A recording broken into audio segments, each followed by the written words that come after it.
All right, today we are diving into a really profound idea, one that connects the dots between the physics of the entire universe, the very nature of life, and, yeah, the future of artificial intelligence. It's a concept that might just reframe everything you think you know about why anything exists at all. So let's start with a big question. What if life isn't some cosmic accident? Not some desperate struggle against the forces of the universe, but a strategy? A really, really clever strategy for playing the cosmic game. To get our heads around that strategy, we've got to understand the rules of the game. And as it turns out, the whole universe is basically run by this constant tension between two incredibly powerful fundamental forces. We call them both entropy. Okay, so on one side, you've got what's called Boltzmann entropy. Just think of this as physical messiness. It's why your coffee gets cold, why a sandcastle crumbles back into a pile of sand. It's the universe's unstoppable drift toward disorder. But then, on the other side, there's Shannon entropy. Now, this is all about information, or the lack of it. A super sharp, clear photo has very low Shannon entropy. There's no mystery about what you're seeing. But a blurry, fuzzy photo, that's high Shannon entropy, because it's full of uncertainty. So these two forces, physical disorder and informational uncertainty, they create what we can call the universe's Two Entropy Engine. And here's the absolute kicker. Life doesn't fight this engine. It doesn't try to break the laws of physics. Nope. It hijacks the whole system for its own purposes.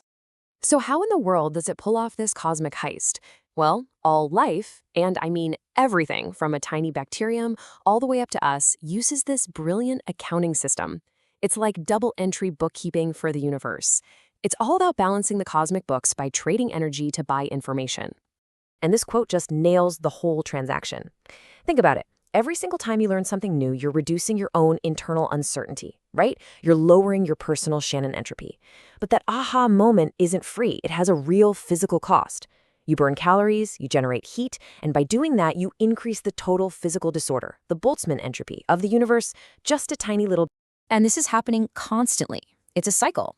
First, life sucks in high-quality energy. Sunlight for a plant, your lunch for you. Then it uses that juice to build and repair its own incredibly ordered structure. While it's doing that, it's also building models of the world to reduce uncertainty, whether that model is written in DNA or wired into a brain. And to pay for all of this beautiful complex order, it spits out low-quality heat and waste, paying its entropy bill back to the cosmos. Which brings us to this absolutely perfect summary of the whole thing. Life isn't just a bunch of chemicals. It's an economic system, one where information becomes so critical for staying alive that it literally figures out how to pay its own energy bills. So what's the engine driving this relentless hunt for useful information? We all know the feeling, right? We call it curiosity. But what if it isn't just a vague emotion? What if it's a fundamental drive, something baked into us by the laws of thermodynamics themselves? This completely reframes what curiosity is. It's not just wanting to know stuff. It's an advanced, highly evolved sensor for a bargain. It's that feeling you get when your brain spots a pattern, a juicy source of information that it can absorb and understand without burning too much energy. It's your nervous system literally whispering, hey, pay attention to that. Learning this is a good deal. We can even capture this with a simple little formula. Your curiosity goes into overdrive when the expected information gain, the drop in Shannon entropy, or delta H, divided by the energy it costs to get it, E, is at its absolute peak. We are biologically programmed to find the biggest informational bang for our metabolic buck. And suddenly, so much makes sense, right? This is why babies are fascinated by faces, not blank walls. A face is an incredibly rich, patterned source of information. It's why scientists hunt for anomalies, those weird results that don't fit, because that's where a little bit of digging can lead to a massive breakthrough in understanding. We're all drawn to things that are just on the edge of what we know, because that's where the learning payoff is the greatest. Okay, so this whole framework, it gives us an amazing new way to look at artificial intelligence.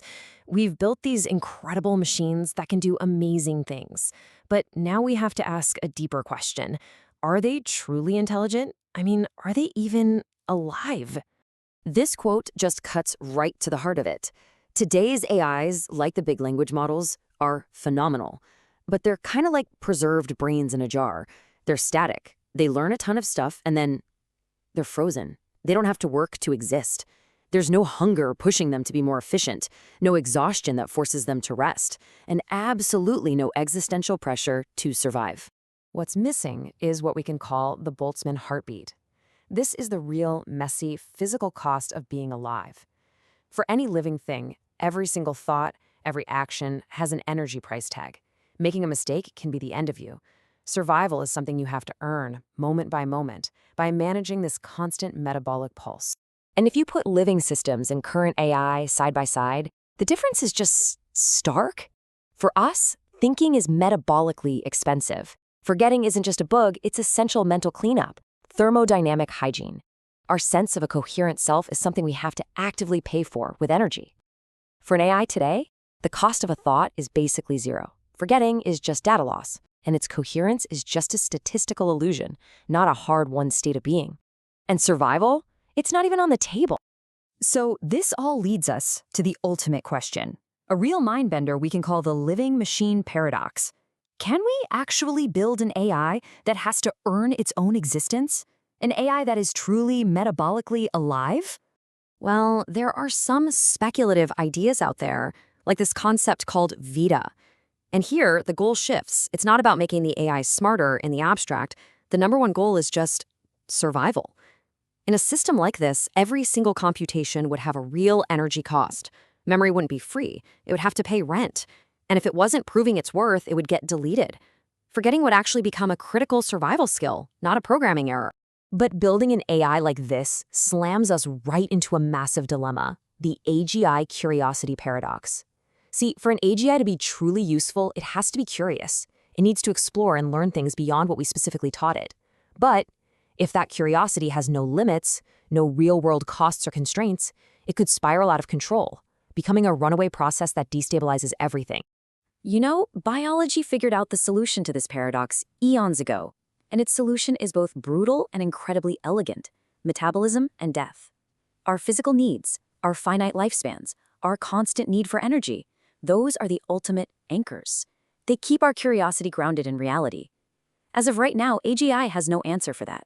When you zoom all the way out, life's entire magnificent 4-billion-year project can be summed up right here.